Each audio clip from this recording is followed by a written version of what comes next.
பாலகரின் ஆலயம் தனிலே தீபம் தெரிகிறதே, ஆளும் சூரியனின் வெளிச்சம் போலே வாழ்வும் மலர்கிறதே. சரவண பவகுக சண்முகநாதனை ஆண்டி பாலகரே முருகையா, அகமல கொண்டே அழகினை தொழுதோம் செம்மணி பட்டி முருகையா. ஆண்டி பாலகரின் ஆலயம் தனிலே தீபம் தெரிகிறதே, ஆளும் சூரியனின் வெளிச்சம் போலே வாழ்வும் மலர்கிறதே. அன்னை சக்தி அவள் பாலகனாம், அந்த சக்தி வேலின் ஒரு கொண்டவனாம், எல்லையில் அமர்ந்து காப்பவனாம், அந்த தில்லை நாதன் அவன் புத்திரனாம். ஆறு படைகளின் அரசன் இங்கு ஒரு வேலின் வடிவமாய் அருள்தரவே, மாறும் மனங்களும் தேடும் கோவிலே ஆண்டி பாலகர் நம்முறவே. சரவண பவகுக சண்முகநாதனை ஆண்டி பாலகரே முருகையா, அகமல கொண்டே அழகினை தொழுதோம் செம்மணி பட்டி முருகையா.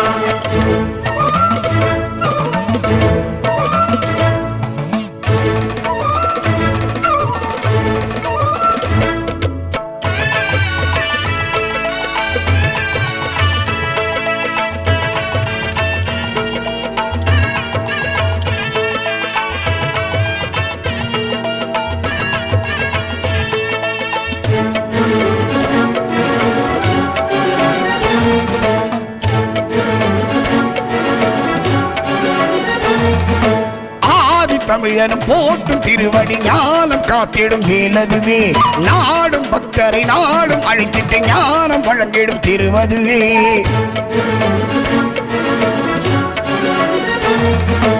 ஆதி தமிழனும் போட்டும் திருவடி ஞானம் காத்திடும் வேலதுவே, நாடும் பக்தரை நாடும் அழைத்திட்டு ஞானம் வழங்கிடும் திருவதுவே. எளியோர்க்கும் வறியோர் நாவில் தமிழ்நாடும் அவன் நாமம், முருகாவா என்றே சொல்லி உருகாதோ அவர் நெஞ்சம்.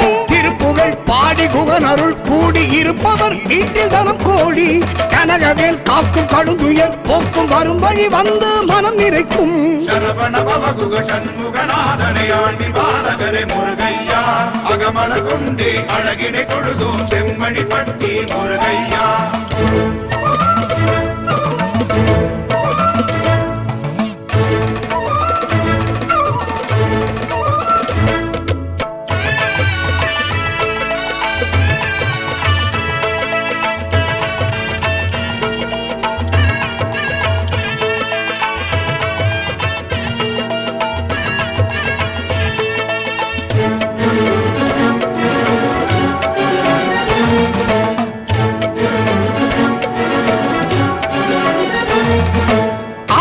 அவனருள் வேண்டி தொழுதிடு காலம் முழுதிலும் கவிபாடு, வள்ளி மணமகள் வாசன் மருகனை வேந்தன் அழகினை தினம் பாடு.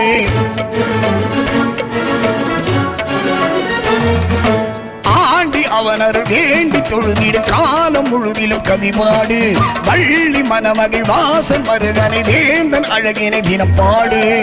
மலை மீது அழகன் அழகை காணக்கண் கோடி வரும், மேலூரில் வேலவன் எழிலை பாடமனம் கூடி வரும். சரவணன் சந்ததி தருபவன் சிந்தையுள் நிறைந்த நேயனந்த குருகரே, இறைவனை சந்தத்தில் புகழவே குலத்தில் ஆனந்தம் என்றும் நிலைத்திடவே. சரவண பவகுக சண்முகநாதனை ஆண்டி பாலகரே முருகையா, அகமல கொண்டே அழகினை தொழுதோம் செம்மணி பட்டி முருகையா. சரவண பவகுக சண்முகநாதனை ஆண்டி பாலகரே முருகையா, அகமல கொண்டே அழகினை தொழுதோம் செம்மணி பட்டி முருகையா.